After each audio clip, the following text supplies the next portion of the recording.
Vamos a ver ahí en Marcos capítulo 6 y el título, vamos a entrar, vamos a hablar acerca de caminando con Dios en la adversidad. Déjenme platicarles que a veces en las familias, en los hogares, en la sociedad, pasamos por momentos complicados. ¿Le ha pasado a usted? Momentos difíciles, momentos en que necesitamos que alguien o algo suceda o alguien nos ayude, y pasamos por esas adversidades. Y la verdad es que cuando pasamos por las adversidades, a veces nos bloqueamos, no sabemos qué hacer, a veces nos desesperamos y algunos a veces tomamos malas decisiones. Sí, una mala decisión como endeudarse a 20 años para salir de un atolladero, o como de pronto algunos en esas crisis van y cometen delitos que no deberían, o toman decisiones de las cuales después se están arrepintiendo. Entonces, en estas adversidades lo mejor es pasarlas de la mano de Dios. ¿Estamos de acuerdo? Pero a veces se nos olvida y Dios nos alejamos. Dios nunca nos deja, pero nosotros somos los que a veces nos olvidamos. ¿Por qué? Porque estamos alterados, alarmados por las situaciones difíciles que estamos pasando, o estamos muy tristes, y algunos llegan hasta la depresión o ansiedad y cosas así. Entonces, para pasar las adversidades de la mano de Dios, yo quiero compartirle tres cosas que es, la ruta que tendremos en este mensaje. Para pasar las adversidades de la mano de Dios, debemos primeramente entender que Dios conoce tu sufrimiento. Recuerda que el momento más difícil que estés pasando, Dios lo conoce. Dios conoce tu corazón. Dios participa contigo en el sufrimiento. La segunda cosa que vamos a ver es que tenemos que aprender a ver nuestro sufrimiento como Dios lo ve. Tenemos diferentes perspectivas y nosotros nos hemos acostumbrado a pensar como piensa la sociedad y no como Dios ve las cosas. El mundo lo podemos ver desde la perspectiva de Dios o desde la perspectiva de la gente. Y estamos tan acostumbrados a ver la sociedad o el mundo que nos rodea desde una perspectiva no creyente, como la gente nos ha influenciado. La tercera cosa es que debemos aprender a ver a Dios en medio del sufrimiento. Cuando vamos en el sufrimiento, ahí está Dios, pero no lo vemos, o lo confundimos, o no sabemos que Dios está ahí, o nos olvidamos. Tenemos que aprender a ver a Dios ahí en medio de ese momento difícil. Muy bien, antes de entrar al estudio directamente, yo quisiera que hagamos una oración. La semana pasada, yo sé que el estudio estuvo algo largo, ¿verdad? Hoy lo vamos a hacerlo más cortito, como compensación. El tiempo que me pasé la semana pasada, hoy se los voy a cortar. ¿Sí? ¿Les parece bien? Entonces lo hacemos largo otra vez. Vamos a orar. Padre nuestro que estás en el cielo, muchas gracias, Dios, por este tiempo de alabanza que hemos tenido. Gracias porque nos gozamos cantando y alabando tu nombre. Gracias por este tiempo de estudio que vamos a tener. Y te pedimos que tú nos guíes, que tú nos utilices, que tú pongas en nuestra mente las cosas que tú quieres que tengamos ahí. A mí en lo personal te pido que limpies mis pecados para poder transmitir tu palabra de una manera limpia, íntegra, y que tu palabra llegue completa a los corazones. Quita todo estorbo, quita todo impedimento que se oponga a tus propósitos y permite que podamos estar en una misma sintonía contigo. Danos ese corazón sensible, sencillo para atesorar tu palabra. En el nombre de Jesucristo lo pedimos. Amén. Muy bien, vamos a entrar directamente cómo es que debemos entender que Dios conoce nuestro sufrimiento. En el pasaje de Marcos capítulo 6, del 45 al 52 prácticamente, encontramos a los discípulos en medio del mar. Encontramos a los discípulos en medio del mar en una fuerte tempestad. Piense usted, si usted estuviera ahí en medio del mar, en una barca pequeña, no eran los barcos como los de ahora, era una barca pequeña de madera, no eran acorazados ni nada de eso, eran barca pequeña de madera y una fuerte tempestad a todo lo que da, el viento. Y luego las olas golpeando contra la barca, la lluvia cayendo y así moviéndose y usted allá arriba. Yo me imagino que todos los apóstoles que estaban ahí, los discípulos que estaban en la barca, estaban haciendo esfuerzos para sacar el agua que se estaba metiendo, reforzar las partes que se rompían de la barca, remando para poder equilibrar la barca, y todos moviéndose, haciendo su mejor esfuerzo para que la barca no se hundiera, y estaban ahí sufriendo un difícil problema de muerte prácticamente. La muerte estaba amenazándoles y ahí estaban ellos batallando. Ahora, lo que ellos recordaron fue que Jesús se quedó en la orilla del mar, porque dice la Biblia que los hizo subir a la barca para que se fueran a la otra orilla, pero Jesús se quedó ahí despidiendo a la gente a las que les había predicado y luego se puso a orar. Y ellos solamente recordaban eso. O sea que la presencia de Jesús ahí, ni de chiste. La ayuda de Jesús en ese momento, ellos se acordaban, allá se quedó, hijo, hubiera venido con nosotros, hijo, ahorita no estaríamos pasando esto. Pero no, Él se había quedado allá, al otro lado, en la orilla. Sin embargo, no era así. En Marcos 6, ahí en el versículo 47, dice, están ahí Marcos capítulo 6, ¿verdad? Déjame leer desde el 45. Dice, enseguida hizo a sus discípulos entrar a la barca e ir delante de él. La frase de que dice, hizo a sus discípulos entrar, está relacionada con que tal vez ellos no querían, tal vez querían esperarlo, tal vez querían simplemente esperar un rato más, pero Jesús les dijo, no, es tiempo de que entren. Es tiempo. Y Jesús sabía a dónde los estaba enviando. Una pregunta, ¿tú crees que Jesús sabía que iba a desatarse una tempestad? Y aún así los mandó. Dice, los hizo subir y se fueron en la barca para que fueran delante de él a Betsaida, a la otra ribera, entre tanto que él despedía a la multitud. Recordemos que ese era un lago, le llamaban tipo mar, o sea, era muy grande, por eso le llama mar. Pero era un lago, por eso iban a ir a la otra ribera. Entonces, dice que él despedía a la multitud. Jesús se quedó despidiendo a la gente a la que le había estado predicando. Y si usted recuerda, a esa gente es a la que milagrosamente los alimentó a más de 5,000 personas. Se cree que eran cerca de 10,000 o 12,000. Porque dice que más de 5,000, contando solo los varones adultos. A ellos que les había predicado y les había dado de comer milagrosamente. ¿Qué tenían para darles de comer? ¿Se acuerdan? ¿Qué les dio de comer? Panes y pescado. Y eso comieron. Tenía 5 panes y 2 peces. ¿Sí? Y eso comieron todos. Bueno, ya después los despide y dice la Biblia que él se quedó a orar. Versículo 47. Bueno, 46 dice, y después que los hubo despedido, se fue al monte a orar. Note usted, eso es algo muy importante. Él estaba ahí orando. Y al venir la noche, o sea, ya habían pasado varias horas. Dice, al venir la noche, la barca estaba en medio del mar y él solo en tierra. Se toma el tiempo de decir, la barca estaba en medio de su travesía, enfrentando la tormenta, y Jesús estaba solo, ¿en dónde? En tierra. Y ahí mismo, versículo 48, enseguida, inmediatamente nos dice, y viéndoles remar con gran fatiga, porque el viento les era contrario.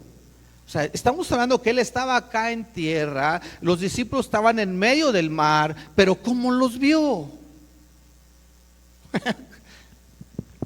Él estaba en tierra, los discípulos estaban en medio del mar, dice que los vio remando, los vio batallando, los vio sufriendo con la tempestad. ¿Cómo los vio?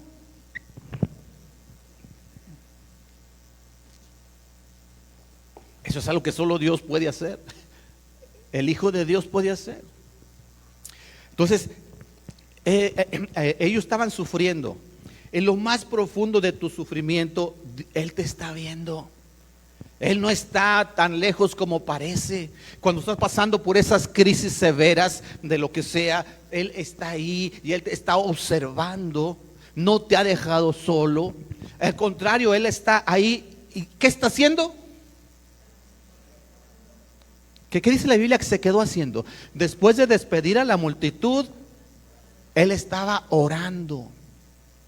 Entonces nota que estaba ahí, los vio porque el viento les era contrario, estaban remando con gran fatiga. Y cerca de la cuarta vigilia de la noche vino a ellos andando sobre el mar y quería adelantárseles. Déjenme les platico, en aquel tiempo los horarios del día le llamaban la primera hora, segunda hora, tercera hora y cuarta hora. Y en la noche le llamaban primera vigilia, segunda vigilia, tercera vigilia y cuarta vigilia, 4 y 4. Y eran periodos de aproximadamente 3 horas.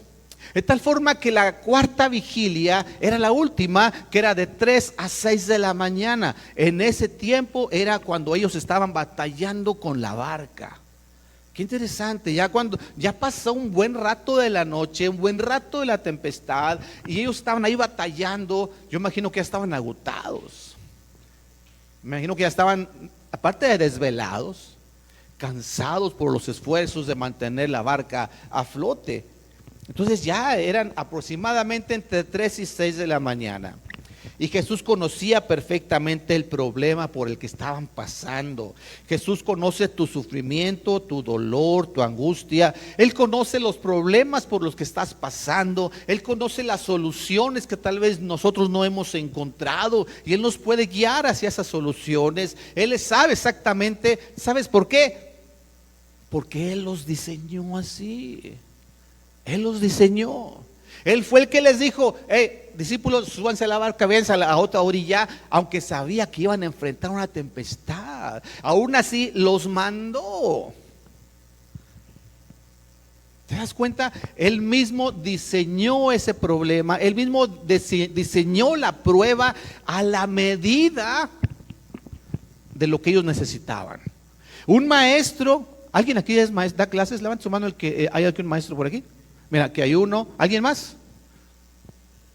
Es que casi todos los maestros están allá abajo con los niños, ¿verdad? Pero cuando haces un examen, cuando preparas un examen, tú lo preparas a la medida de los alumnos. ¿Estamos de acuerdo? Si el maestro prepara un examen para tercer año de secundaria, pues no le va a poner ahí problemas de prepa. Es a la medida de lo que ellos necesitan. Entonces, las pruebas, cuando Dios las diseña para hacernos pasar por ellas, son a nuestra medida, lo que cada uno necesitamos, y Él las conoce mejor que nosotros incluso. Jesús está ahí y los está viendo. El sufrimiento será mucho más fácil de llevar cuando sabemos que Dios está al tanto. Él conoce nuestro corazón, conoce nuestro problema, incluso está ahí. Y sabes una cosa, yendo un poco más adelante, incluso está involucrado con nosotros en nuestro sufrimiento. ¿Se han fijado cuando aquí en la iglesia tenemos un grupo de WhatsApp, ahora en las redes sociales, que es para puras peticiones? ¿Sí? Ahí no ponemos otras cosas más que peticiones que queremos que la gente o los hermanos nos apoyen a orar. Y cuando alguien pone: oye, fíjate que estoy pasando por esto, o a un familiar, ¿qué es lo que le decimos? Estamos orando. Y con esa forma nos estamos involucrando con la persona, y estamos cargando ese dolor, ese sufrimiento, apoyándole a orar. Bueno, pues Jesús está orando ahí en la orilla. ¿Por qué crees que está orando?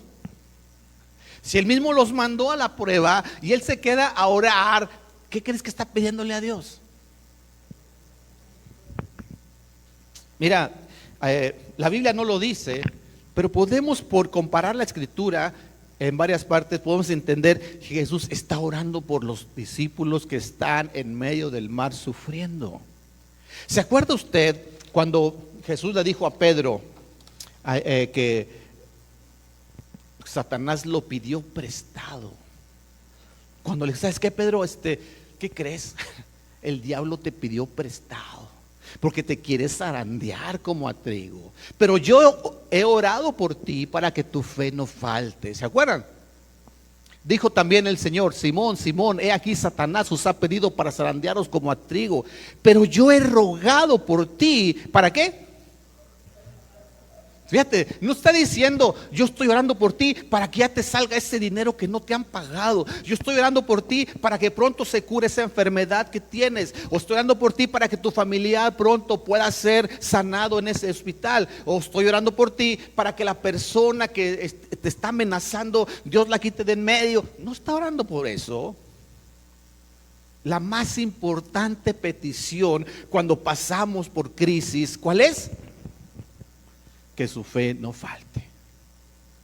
Que tu fe no falte. Chavos, en esos problemas que son pruebas para nuestra vida, la mejor forma de orar es que mi fe no falte. Y cuando alguien te dice, oren por mí, porque fíjense que estoy pasando por esta situación, ¿qué es lo que mejor que puedo orar por esa persona? Que su fe no falte. Porque la fe mueve montañas. La fe puede traspasar un monte a otro. La fe puede hacer, ¿se acuerdan cuando Pedro estaba en la cárcel? Hizo que un ángel bajara y abriera las puertas de la cárcel. La fe de una iglesia orando. Entonces, cuando estamos hablando de esas crisis, lo más importante es que tu fe no falte. Y cuando estás tú pasando por un problema, imagínate a Jesús ahí orando por ti. Estoy orando por ti. En ese problema en que te encuentras ahorita, no para que se te solucione rápido, Dios solucionará en un momento indicado, pero que tu fe no falte, que crezca a través de este momento. Cuando estás haciendo ejercicio, ¿te has fijado que cómo andas todo dolorido cuando tenías tiempo de no hacer nada? Si haces ejercicios con las piernas, andas así como gato espinado, así que no puedes caminar. ¿Se han fijado en eso? Pero después de eso, los músculos cómo se te ponen, ¿verdad? Crece el músculo, ¿a poco no? ¿Sí lo han notado? Oye, no, pues me han platicado, a mí nunca me ha pasado. ¿Verdad que sí, Mar? Mar está ahí, pero cuando estás ahí dedicándole esfuerzo a los músculos, crecen. Duele, pero crece. Hasta la frase que dice, si no duele, ¿qué? Si no duele, no funciona. Tiene que doler para que crezca. Chavos, en la fe así es, en la parte espiritual. Por eso Jesús sabía que necesitaba mandarlos esa pruebita para que crezcan en su fe. ¿Se acuerdan cuando el diablo pidió prestado a Job? De repente estaba ahí Dios y le dice, mira, ya viste a mi siervo Job cómo es perfecto, recto, obediente, temeroso de Dios y apartado del mal. Y dice el diablo, préstamelo tantito para que veas. Y de repente puede decir, oye, ¿ya viste a mi siervo Homero? Iba a venir Satanás, préstamelo tantito. Omar, no ha faltado a la iglesia, es bien fiel. Y iba a decir, préstamelo para que veas. ¿Te has puesto a pensar que a lo mejor en un momento dado también Dios se sintió orgulloso de tu persona, que Satanás se sintió ofendido y dijo, préstamelo? Y a veces nos encontramos prestados. ¿Y qué es lo más importante? Que la fe no falte. Ok, dice ahí en 2 Crónicas 16:9, porque los ojos de Jehová contemplan toda la tierra para mostrar su poder, ¿a quién? A favor de los que tienen corazón perfecto para con él. Entonces, nunca vas a estar lejos de la vigilancia de Dios. Nunca estarás más allá de los ojos de Dios. Él siempre va a estar contigo, y más aún cuando estás pasando por esos conflictos. Otro pasaje ahí en 1 Pedro 3:12, porque los ojos del Señor están sobre ¿quién? sobre los justos y sus oídos atentos ¿a qué? A sus oraciones. En cambio, dice, pero el Señor está contra aquellos que ¿qué? Que hacen el mal. Entonces, ¿te das cuenta cómo Dios siempre va a estar ahí? ¿Te has fijado cuando es tiempo de exámenes y estás pasando el examen? Un maestro, un buen maestro está ¿qué? Vigilando, que no te estés copiando. Y luego todavía cuando contestas, el maestro dice, me interesa saber qué contestó este chavo, porque está interesado en ti, a ver qué tanto has aprendido. ¿A poco no? Es más, un ejemplo mucho más sencillo. Las mamás que tienen 5 hijos, o 2 por lo menos, y de repente uno se te enferma, ¿a cuál le pones más atención? ¿Te has fijado en eso? Te desvelas, estás ahí, ya despertó, ya le toca su medicina, hoy no ha comido, hay que darle, no quiere comer, tráiganle unas papitas a ver si se le, y queremos gelatina, lo que se le antoje para que coma, y los demás, ay, ¿por qué nomás a él? Pues es que él está enfermo, lo que quiero es que coma. Y si no hacemos eso, papás, al que está más enfermo le dedicamos más atención.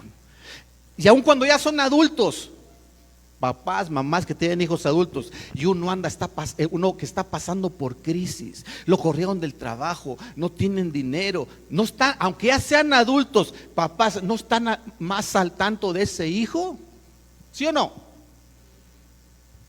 A ver, ¿no hay papás aquí que tengan hijos adultos? ¿Sí? Adultos, y estamos más al tanto de aquel que los demás están yendo bien, están estables en su trabajo, sus matrimonios, sus familias, pero el que está pasando por problemas, estamos ahí. ¿A poco no? Entonces, chavos, en esos momentos de crisis confía que Dios está más cerca de ti de lo que te imaginas. Está ahí, Él está enterado, y no solo enterado, sino está involucrado contigo. Hay una ilustración que dice que un niño llamado Agustín y su madre Mónica estaban en un largo viaje.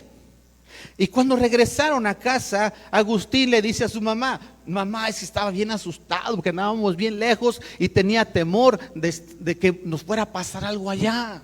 Ya estamos en casa, ya me siento bien. Dice, hijo, no te preocupes, nunca podremos estar lejos de Dios. Por muy lejos que estemos, nunca estaremos lejos de Dios. Dios siempre estará cerca. Entonces, tenemos que aprender a entender que Dios conoce nuestro sufrimiento. Segunda cosa, tenemos que ver el sufrimiento como Dios lo ve. Para pasar esas adversidades de la mano de Dios, tenemos que ver el sufrimiento como Dios lo ve. Segunda cosa que voy a mencionar. Recuerda que ahí en Marcos, capítulo 6, estábamos leyendo, dice que el versículo 48, y viéndoles remar con gran fatiga, porque el viento les era contrario, cerca de la 4ª vigilia de la noche, vino a ellos andando sobre el mar. Él viene ahí. Él diseñó la prueba, Él los mandó. Y Jesús llega a sus discípulos, ya dijimos, aproximadamente a las 3 de la mañana, alrededor de esas horas. Ya tenían un buen tiempo remando, un buen tiempo esforzándose, un buen tiempo batallando. Sin embargo, Jesucristo supo en qué momento venir. Los vio remar con gran fatiga, dice aquí. Llega en ese momento en que parece que ya no puedes más. Llega en ese momento en que parece que ya no tienes fuerza. El viento le será contrario. O sea, parece que todo está en contra. ¿Les ha pasado que a veces parece que dice, hoy salgo de una y entra otra, y parece que todo está en contra de mí? Dice aquí, el viento le será contrario. Nos habla de esas situaciones en sentido devocional, que a veces parece que todo se pone en contra de nosotros. Cuando dice que es la 4ª vigilia, o sea, ya habían pasado un buen rato de la noche batallando sin dormir, esforzándose, y bien cansados estaban, y tal vez ya estaban en sus últimos esfuerzos, no podían más, cuando llega Jesús en este momento. Chavos, a veces que Jesús nos va a dejar batallar un poquito, para poner en práctica lo que hemos aprendido, para poner en práctica lo que conocemos de Dios, para poner en práctica la palabra de Dios que tenemos en nuestra mente y nuestro corazón, para poner en práctica nuestra madurez espiritual. Pero cuando ve que ya no podemos más, es entonces cuando llega en nuestro auxilio. Eso es como Dios ve esto. Es una prueba, es una oportunidad. Como cuando estás enseñando a tu hijo a caminar. ¿Han visto que los hijos van caminando, van dando un pasito y la mamá o el papá van ahí cerca, lo sueltan? Tienen que soltarlo, ¿sí o no? Si no lo sueltan porque, ay no, se va a caer y nunca lo sueltas, ¿qué va a pasar? Nunca va a aprender. Sin embargo, aunque va sus primeros pasos, vas a ir cerca. Y el chiquillo va y como que se cae, y va dando 2, 3 pasos. Y cuando se va a caer, entras ahí, lo agarras. ¿Sí o no? Bueno, es lo que Dios hace. Quiere que crezcamos, nos manda un examen, nos manda una prueba, pero está ahí al tanto, pero nos deja aplicar el conocimiento que tenemos ya. La experiencia con Dios que tenemos nos deja aplicarlo. Si no nos dejara un rato sufrir, no serviría de nada. Acuérdate que a veces esas enfermedades, esas crisis es lo que nos hace madurar, nos hace crecer. Por eso nos tiene que dejar sufrir un rato. Sin embargo, en el momento preciso, Él viene. Cuando Jesús vio que ya los discípulos estaban fatigados, ya habían sido probados lo suficiente, cuando ya no quedan más fuerzas, Jesús viene a nuestra ayuda. En 1 Corintios 10:13 nos dice que no os ha sobrevenido ninguna tentación que no sea humana. Pero dice aquí que fiel es Dios, que no os dejará ser tentados más de lo que podéis resistir. Primeramente dice, Él lo diseña a la medida nuestra. No te va a poner a hacer cosas que tú no sabes, que tú no puedes, que tú no aguantas. Y si Él permitió que pasaras por esta prueba, es porque Él sabe que tú puedes. Es porque Él sabe que tienes suficiente bagaje espiritual, bastante arsenal espiritual para poder enfrentarlo. Tienes suficiente conocimiento, suficiente experiencia para salir adelante. Si no, no te lo hubiera mandado de esa forma. Dice aquí que no nos dejará ser tentados más de lo que podemos resistir. Pero aparte de esto dice que sino quedará también juntamente con la tentación la salida. ¿Para qué? Para que podáis soportar. Al final, cualquiera que sea tu sufrimiento, Dios sabe que terminará para bien. ¿Qué dice Romanos 8:28? Y sabemos que a los que aman a Dios, todas las cosas les ayudan a bien. Chicos, a veces tenemos la costumbre de decir, no te preocupes, todo va a salir bien. No te preocupes, todo va a salir bien. ¿Pero es cierto? Oye, es que no me quieren pagar en el trabajo. No te preocupes, seguramente todo se va a arreglar. Y muchas veces no se ha arreglado, ¿estamos de acuerdo? ¿Quién es el único que puede asegurarte que todo será para bien? Ese es Dios. Y tal vez no todo sea agradable, pero sí todo será para bien. Es lo que Dios nos dice. Todo será para bien. Y a veces nosotros no entendemos en qué consiste nuestro bien, pero Dios sí sabe. A veces nosotros pensamos que es nuestro bien, pero estamos equivocados. ¿Se acuerdan la semana pasada que hablábamos de la oración de Nehemías diciéndole a Dios, Dios, quítame la vida? Y Dios no le hizo caso, no le contestó de acuerdo a lo que él quería. A veces es mejor que Dios no nos conteste lo que nosotros queremos. Él sabe mejor lo que nosotros necesitamos, lo que es para nuestro bien. Y Él es el único que puede decirnos que todas las cosas terminarán para bien. Entonces, ver tu sufrimiento como Dios lo ve. Pero ¿cómo lo ve?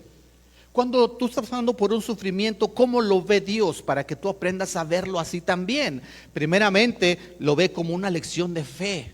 Si te acuerdas, los discípulos fueron probados con una lección de fe. Un examencito relacionado con fe. Para que crezcan en fe y su fe no falte, su fe no decaiga, sino que madure. Esa prueba por la que tú estás pasando o has pasado o vas a pasar, velo como una lección de fe. Dios quiere enseñarte fe, una cátedra de fe. Segunda cosa, como una oportunidad para darse a conocer, para que le conozcas más. En otros incidentes los discípulos decían: ¿quién es este que aún los vientos y el mar le obedecen? ¿Se acuerdan? Esa parte no lo conocía de Jesucristo. Casi dicen: no conocía esa parte de Jesucristo, ahora lo conozco más. Como de repente cuando ves a un amigo en una fiesta y él agarra el micrófono y se agarra a cantar y canta bien bonito. Oh, esa no te la conocía. ¿Les ha pasado? No te conocía ese talento. Bueno, así Dios de repente en esas pruebas se da a conocer más a nosotros. Hay áreas que no conocemos y que Él quiere que conozcamos. Tercer cosa, tenemos que verlo como un entrenamiento para cosas mayores. Chavos, si tú quieres llegar a las grandes ligas, tienen que empezar creciendo.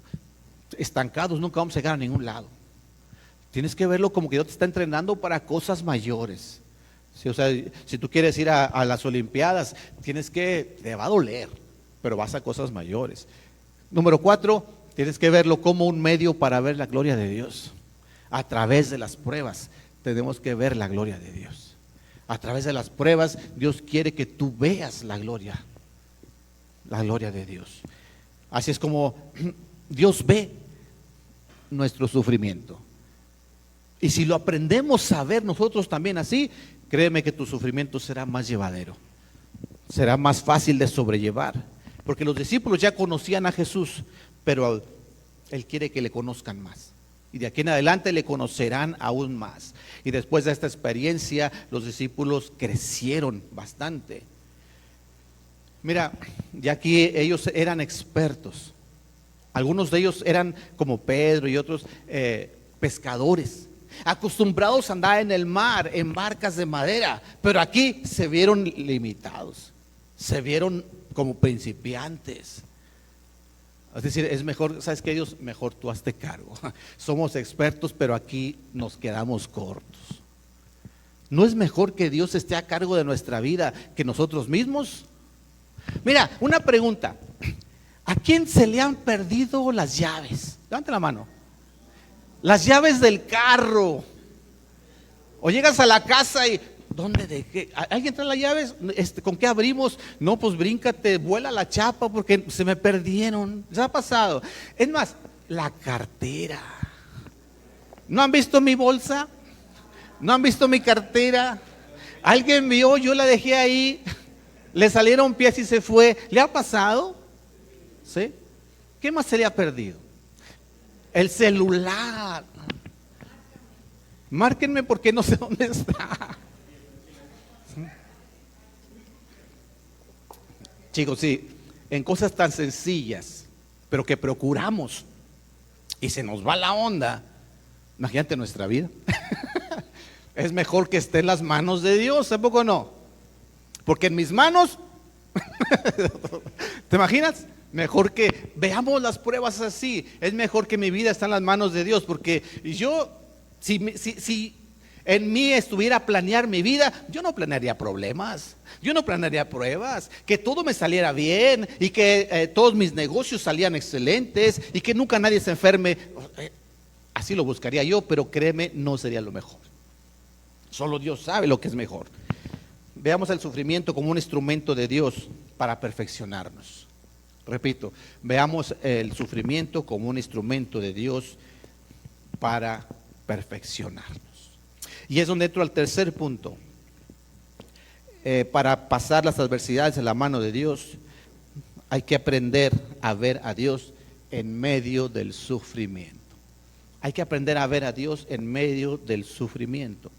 Dice el versículo 49, viéndoles ellos andar sobre el mar, pensaron que era ¿qué?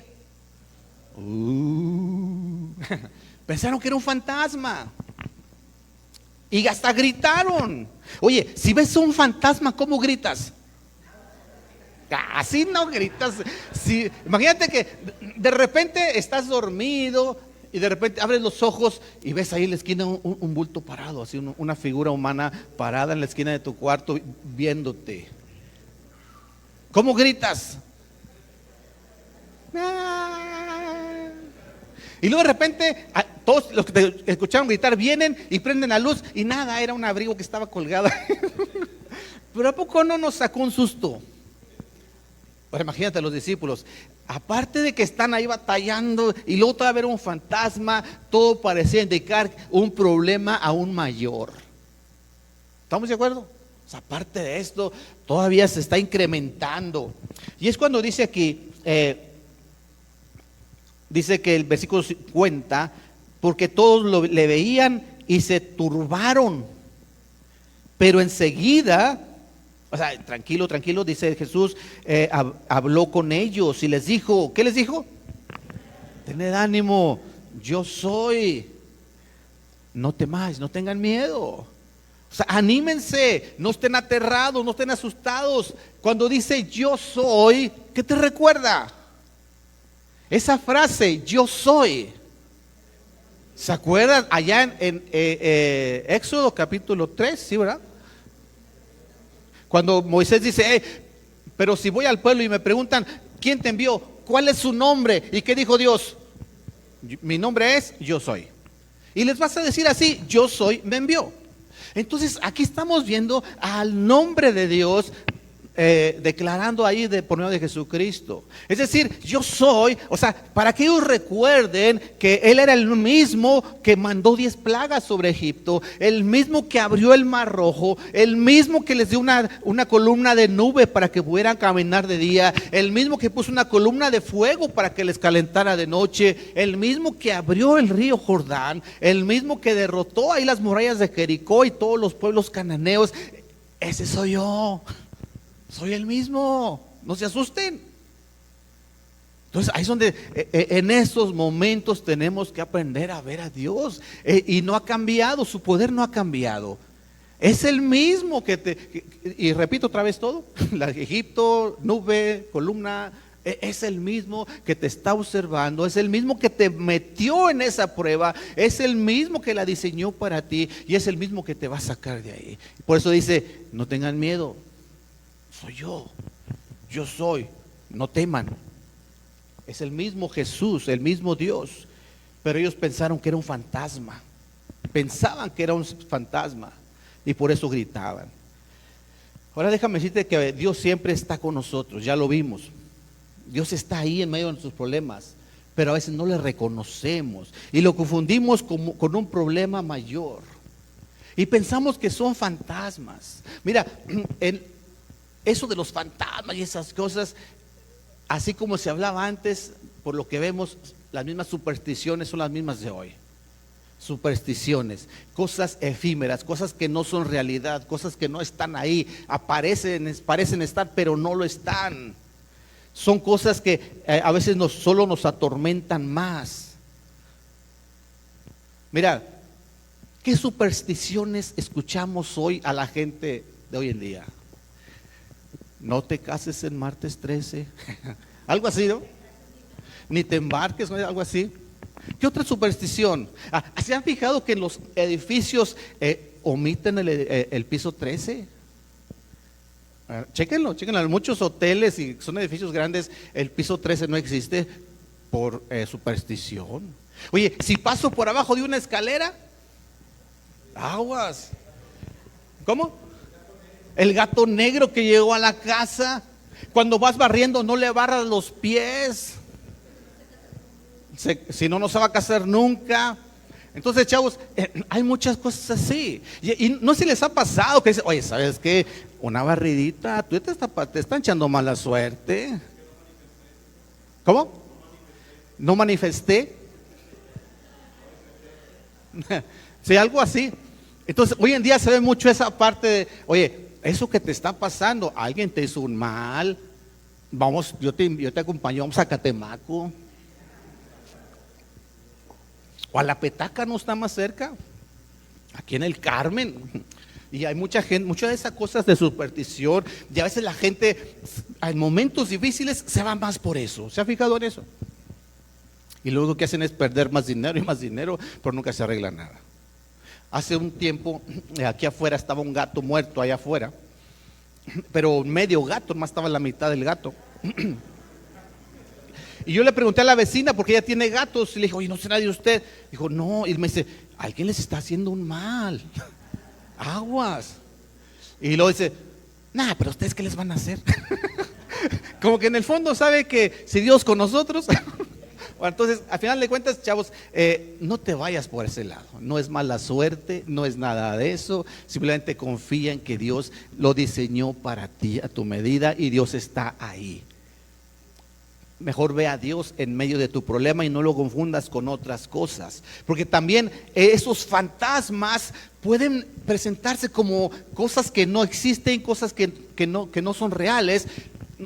A veces dicen, si hubiera llegado 5 minutos antes, si hubiera puesto este florero de este lado y no aquí, si se hubiera movido un poquito a la derecha, no hubiera pasado el carro ahí. Si no hubiera hecho, si no hubiera decidido, si me explico. ¿Por qué tuve que levantarme ese día? Me hubiera quedado acostado todo el día en mi casa. O sea, el hubiera no existe. El fantasma, son fantasmas que solamente se están atormentando, diciéndote, no debiste levantarte de tu cama, no debiste acudir a esa fiesta, no debiste estar en esa parte. El hubiera no existe. Mejor enfócate en lo que sí existe. Si alguien dijera, si yo leyera más la Biblia, léela. Si yo fuera más a la iglesia, asiste más a la iglesia. Si yo buscara más a Dios, no, eso sí lo puedes hacer. No te vayas con los fantasmas, que no dependen de ti. Ubícate en las cosas que sí puedes hacer y créeme, ahí está Dios. Ahí está Dios en medio del sufrimiento. Se dice que una vez un niño, ya para terminar, y es la parte donde todos se acomodan. Respiran y se acomodan. Se dice que una vez un niño le preguntó a su abuelo estaba enfermo en la cama, tenía un montón de enfermedades y estaba ahí conectado a una, ¿cómo le llaman? Es un catéter, un suero, y estaba ahí en su cama en casa y su nieto le preguntó, oye abuelo, ¿tú alguna vez has visto a Dios? Y dice, ay mi hijo, en estos días parece que es lo único que veo. Porque en momentos difíciles aprende a ver a Dios. Ahí en medio de tu sufrimiento, aprende a ver a Dios. Si tú te alejas, créeme, tú solo no vas a poder. Aprende a ver a Dios. Recuerda que Dios utiliza esos momentos de sufrimiento para perfeccionarnos, hacernos mejores. Recuerda que Dios conoce nuestro corazón y Él conoce los planes que tiene para nosotros. Por tanto, Él diseña esas pruebas para que nosotros podamos pasar por ellas porque están diseñadas a nuestra medida. Mejor que cualquier otro maestro, Él sabe diseñar los exámenes. Por esta razón, Él conoce nuestro sufrimiento, conoce el problema y conoce nuestro corazón. Pero Él sabe a dónde nos lleva. Aprendamos a ver el sufrimiento de esta forma, así como Dios lo ve. Y aprendamos a ver a Dios en medio de ese sufrimiento, porque Él está al tanto, Él está involucrado, Él está con nosotros, Él está intercediendo por nosotros. El intercesor por excelencia, el mejor intercesor, está intercediendo por ti. Mira, déjate explico algo, una ilustración. El acero se funde a temperaturas entre 1400, 1500, dependiendo de la composición. Pero si al estar fundido se le agrega el porcentaje correcto de carbón, se fabrica lo que es un acero al carbón. Pero tiene que llevar las aleaciones correctas y en el porcentaje correcto. Cuando ya sale un acero al carbón, créeme, puede usarse en muchas cosas, es de alta eficiencia. Pero aún así, muchos dirían, oye, pues ya está, es lo mejor. No, todavía se puede llevar más allá. Y a veces los agarran, las varillas, los pedazos de metal, y los pasan por procesos térmicos o tratamientos térmicos. Uno de ellos es el templado, donde agarran el pedazo de metal y lo meten y lo elevan a cerca de 800, 900 grados centígrados. Se pone al rojo vivo. ¿Ya han visto cómo los sacan y los golpean a veces para darles forma? Y si el acero hablara, ¿qué crees que diría? Ya párale. No te bastó con los 1500, ahora me estás pasando a 1800 y luego te me das martillazos. ¿Y lo que hacen? Un enfriamiento brusco en el agua. Y la otra vez el fuego. Oh. ¿Hasta qué? ¿Hasta qué momento? Hasta que tiene la forma y la dureza requerida. Y ahí otra vez el fuego. 800, 900 grados centígrados. Se saca martillazos y más martillazos. Y al agua. Y otra vez. Si ese acero hablara, diría: ya estuvo, ya párale, ya déjame en paz. Como decía Elías: basta ya, Dios. Entonces, cuando pasa todo ese proceso, ahora sí, ese acero, ese pedazo de metal, esa espada, ese material es útil en muchos lugares. Es un instrumento perfecto. Pero si ese acero no tiene la composición correcta, la microestructura correcta, al calentarlo y meterlo al agua, truena. Como cristal cuando le echas café caliente. ¿Ya ha pasado? Truena. Lo meten al fuego, lo elevan a 800 o 900 grados y lo meten al agua, y si no tiene la composición correcta, truena. Chavos, las pruebas son para ver de qué lado estamos. Si tenemos la composición correcta, Dios ha preparado nuestro corazón. Dios nos da su palabra para estar forjando nuestro corazón, alimentando nuestro corazón, para que cuando pasemos por esas pruebas nos perfeccionemos, no tronemos. Si no hemos alimentado nuestro corazón con la palabra y solamente nuestra mente la hemos memorizado y la conocemos, cuando vengan estas pruebas, algo no me gustó, algo no salió como yo quería, trueno. ¿Sabes qué? No, ya no quiero nada, me desanimo, ya no quiero seguir adelante, porque no teníamos esa composición que Dios esperaba. Y ahora que nos damos cuenta, tenemos que reforzarlo. Estas son las pruebas. Dios quiere perfeccionarnos a través de ellas.